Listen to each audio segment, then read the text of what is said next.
Ed, what's good, brother? How are you?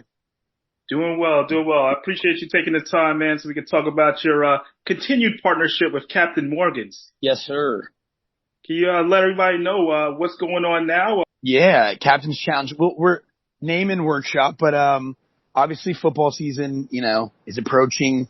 I have been known to, go to a tailgate or two every once in a while, and so, Captain Morgan, we're taking over tailgates across the country, and it's just going to be kind of a surprise. And usually, game day gets the best out of everyone, whether that's trash talk and not being able to back it up, or the humble, quiet individual who's got a lot of game. And we'll see who's down when we show up at these tailgates. So it's gonna be fun.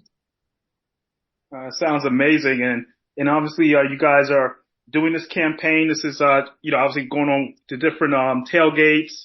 Can you just give me some of your best tailgate stories? Wow, that is a great call. This isn't like one particular, but obviously one of my best friends in Kansas City bought a school bus 4 years ago, and because I guess they decommission school buses pretty quick, and it's actually pretty affordable, which is so random. But he painted it red, gutted the seats, put them on the outside, put turf on the floors, and put speakers in it. And so he take that to Arrowhead like a couple times a year, and it's one of the best game day experiences you could ever have in Kansas City. So that is amazing. The fact that he just resurrected a whole bus and turned it into a Kansas City tailgate bus. That's amazing. I love that. I'll send you pics whenever you need them. Just let me know. Oh yeah, definitely. I definitely want some. I definitely want to take a look at that.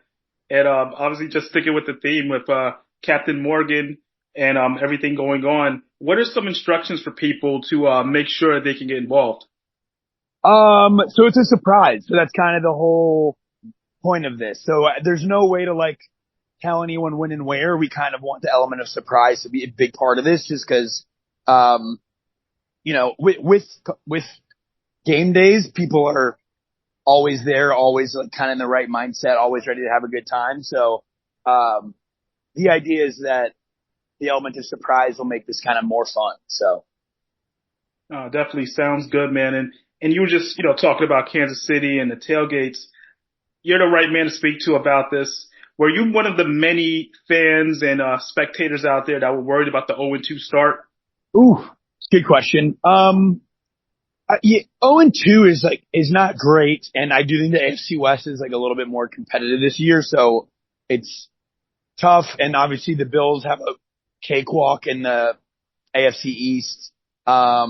Ravens are 1-2 though, so that feels okay. But no, I mean, as long as 15 and Andy Reid are, at the stakes, I'm always going to be confident. But also, it's fun to kind of maybe not be the front runners for, once in a while, and be the underdog. We'll never be the underdog, and everyone already hates us. But I don't know. It's new, It's new to kind of have something to claw for.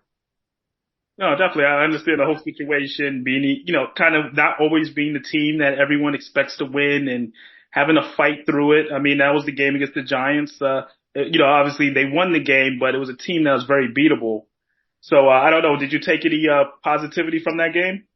I mean, one, they have to figure out who is going to step up with Worthy and Rice out. And that's obviously not been the easiest thing, but they are, getting some test runs in, and then obviously just to get back on the winning side of things, back in the W column is positive. Every win in the NFL is tough, so it's take the positives. I definitely hear that. And speaking of positives, if we talk about the Chiefs, we got to bring up Patrick Mahomes. He broke another record during that last game. He had his 294th touchdown pass, which breaks Peyton Manning's record for most touchdown passes by a quarterback in their first 9 NFL seasons. Yep. What are your thoughts on just him? Do you feel like we are spoiled, or I should just say Chiefs fans are spoiled to have Patrick Mahomes to the point that the expectations are probably too high every year? No, I don't think high expectations are ever a bad thing. I think it's good. I think it sets a standard. I think, maybe you get spoiled when you are just kind of, day-to-day things. Like I'm sure Patriots fans will never feel like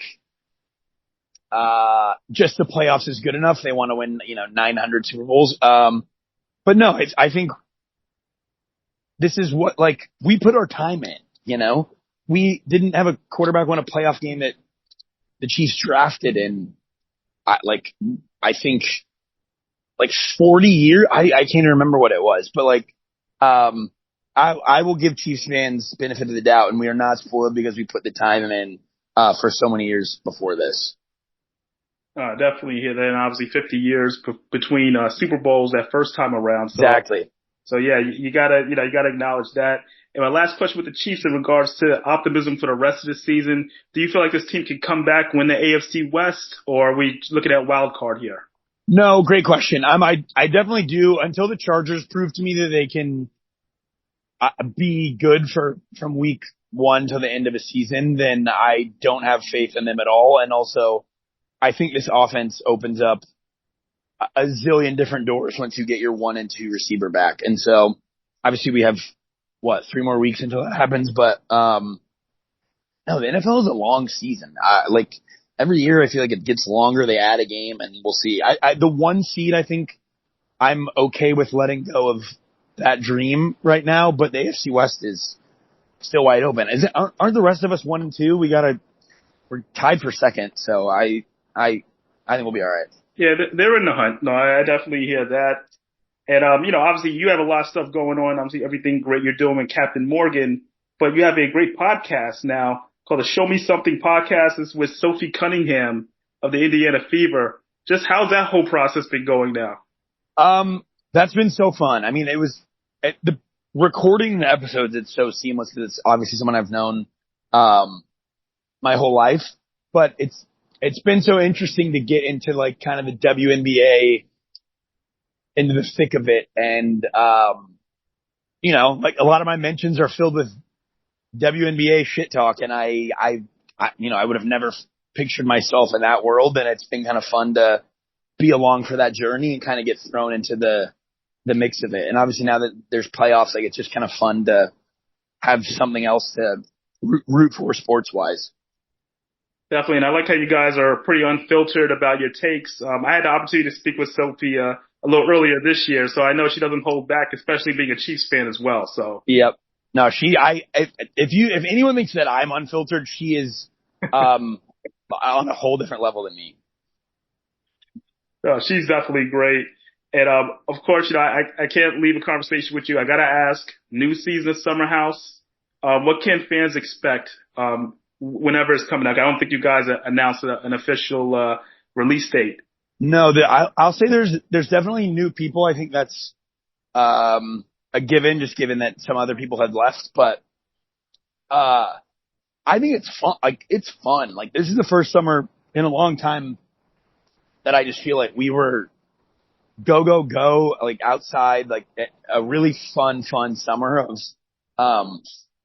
just good action, whether that's pool basketball or like going back out at 3 a.m. Like we were just, I just felt very, fulfilled by the end of summer, which is always good.